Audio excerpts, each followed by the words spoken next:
All right, quick check-in with canto number, I think we are still on canto number 7 because I've broken it up in, yes, canto number 7, where I've broken it up into quarters here. And this is a slightly larger quarter. I am doing from 40 to 64 is the stanzas that I'm doing this time.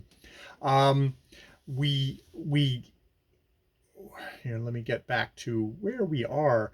Oh yeah, I didn't know what a far farewell is. I have to look that up. Um, and there is a striking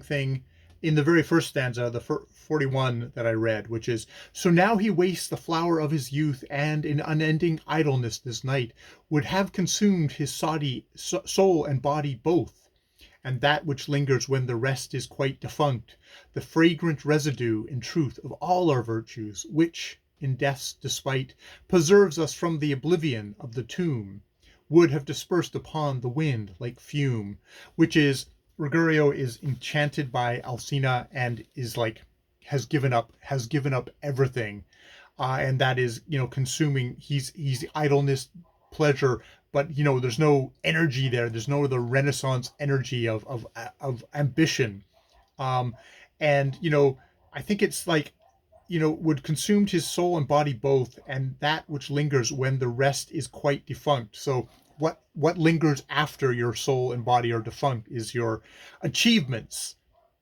and of all our virtues, and virtue I think is the important word there, which in death's despite preserves us from the oblivion of the tomb. It's like you die, but you won't actually have oblivion if you leave something behind. And preserve us from the oblivion of the tomb would have dispersed upon the wind like fume. Like, it just disappears if you don't actually leave something behind, like an amazing YouTube video, for example. So that was just I thought was like kind of a striking stanza about that, right at the beginning of this section. Um, I'm just looking at my notes. Yes, there was a um, thing. We get very much that Ruggiero has been feminized. Um, it's like he's wearing her clothes, which are soft and sensuous and idlers wear. And he wears a splendid chain around his neck. It reaches to his breast. Two shining bracelets now his arms bedeck. Alas, once of all arms the manliest. So I guess it's not manliest to have these shining bracelets on there. And he's got two little threads of gold his earlobes prick, forming two rings which from the loveliest of pearls are hung. So he's wearing earrings, which I don't know, for the time, was that something? It seems like this is something where, because yeah, in the next stanza he's scented with pomade, and so very amorous every move, and though to his undying shame a servile courtship all his life he paid to the women of Valencia. So, um, Valencia being a former it was a autonomous region of eastern Spain on the Mediterranean coast, formerly a Moorish kingdom. Um, so I do get the sense that there is a bit of shade being thrown on Valencia here. Um, it's and there's a wide history here that I would have to get, but the women of Valencia seems to be code for something. His he'd paid he'd courtship he'd paid he servile courtship all his life he'd paid to women of Valencia. So that would be a worthy thing to kind of look up, and it's like, what's actually there? Maybe that's a good thing to ask Tom. It's like, what does a servile courtship all his life he paid to women of Valencia? His name alone remains unaltered, nothing else, so greatly is he changed by magic spells. So it's very much, he's been feminized, he's definitely been demasculinized. He's wasting his life. He's not getting to practice his virtue, to leave stuff behind after he has died.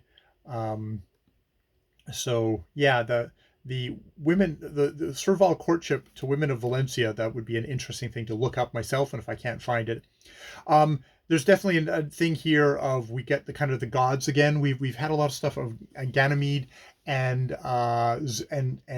Zeus, or yeah, I think it's Ganymede and Zeus is how he's put it.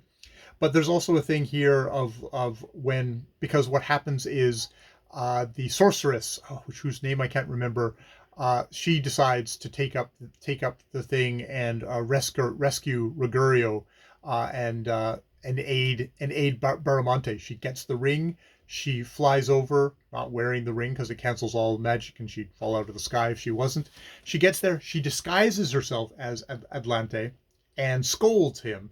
And one of the ways that she scolds him is like, I've raised you up to be sort of this hardened, great guy, and all this. Do you think my aim alone is to be Alcinia's Attis or Adonis, which are yet again more youth snatched up by the gods and turned into their playthings, whether with their will or against their will, the thing.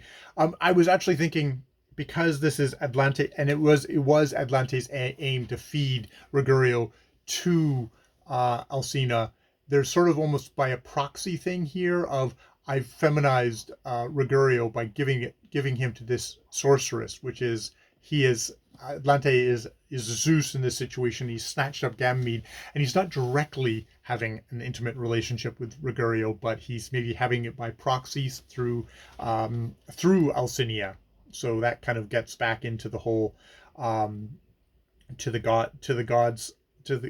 gods thing, and yes, and so we'll get back to it again, where he's where you know he's he where the sorceress gives the ring that Bradamante got from Brunello to him, and says, like, look at this, put this ring on, and it'll cancel the magic, and then return to her and see how long you'll linger. So that's where we'll launch into next, is Ruggiero with the ring, going, oh God, oh, I've woken up again from this ensorcelment. All right, I will leave it there. More videos later.